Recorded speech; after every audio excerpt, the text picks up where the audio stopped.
अरे सच तो बोलो, कभी तो सच बोलो। क्या डर नहीं है मरने का?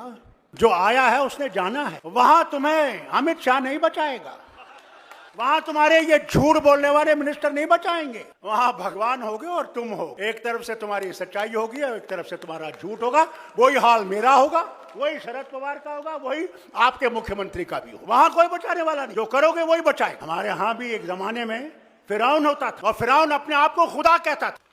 अरे कुदरत से डरो, कभी तुम्हारा भी हशर ये ना हो जाए कि तुम सारे चीजों को लेकर उसी दरिया में डूब जाओगे। तो अगर देश बचाना है तो हमें अपने आप को कुर्बान करके इस देश को बचाना है और इस मोदी सरकार को हटाना है कि ये कभी वापस ना आए।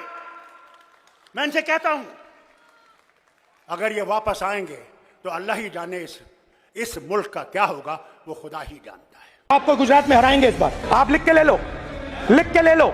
आपको ऑपोजिशन इंडिया गठबंधन गुजरात में हराने जा रहा है। किसानों को डराने के लिए लैंड एक्विजिशन बिल जो हम लाए थे, उनकी जमीन की रक्षा करने के लिए, उनको सही कॉम्पनसेशन देने के लिए, उसको आपने खत्म कर दिया। यहां कोशिश की, कर नहीं पाए तो स्टेट्स में खत्म कर दिया। नहीं, कांग्रेस नहीं डरती आपसे, आप कांग्रेस से डरते हो।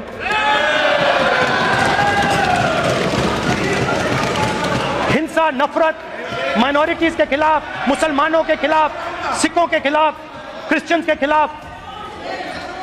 और माइनॉरिटीज ने क्या किया? माइनॉरिटीज ने क्या किया? हर स्फीयर में हिंदुस्तान को रिप्रेजेंट करते हैं, नाम रोशन करते हैं। प्रधानमंत्री ने बोला है कि मेरा डायरेक्ट कनेक्शन है भगवान के साथ। मैंने नहीं बोला, मगर फिर श्री राम ने आपको दूसरा मैसेज दे दिया अयोध्या में। स्पीकर सर, मैं रिस्पेक्ट कर रहा हूं, ये प्रधानमंत्री के शब्द हैं, मेरे शब्द नहीं हैं। ये प्रधानमंत्री जी ने कहा है, पब्लिक में, मीडिया को कहा है कि मैं बायोलॉजिकल नहीं हूं, मेरा डायरेक्ट कनेक्शन भगवान के साथ है। मैं नहीं बोल रहा हूं, प्रधानमंत्री मोदी जी ने बोला है। भगवान का मैसेज आया होगा, मोदी जी नोटबंदी कर दीजिए। नोटबंदी कर दिया, डायरेक्ट ऊपर से आया मैसेज, ऑर्डर आया खटाक। और अलग अलग ऑर्डर आते हैं। अदानी जी वाला ऑर्डर आता है, बंबई एयरपोर्ट अदानी जी का ऊपर से ऑर्डर आता है, खटाखट खटाखट खटाखट ऑर्डर आते हैं। आज नतीजा यह है कि ये जो भी करना चाहे करें, हिंदुस्तान के युवाओं को रोजगार नहीं मिल सकता। Job creation backbone is broken, finish, खत्म। कैसे हुआ? अब मैं समझता हूं कि ये अदानी जी, अंबानी जी जैसे लोगों के लिए किया गया।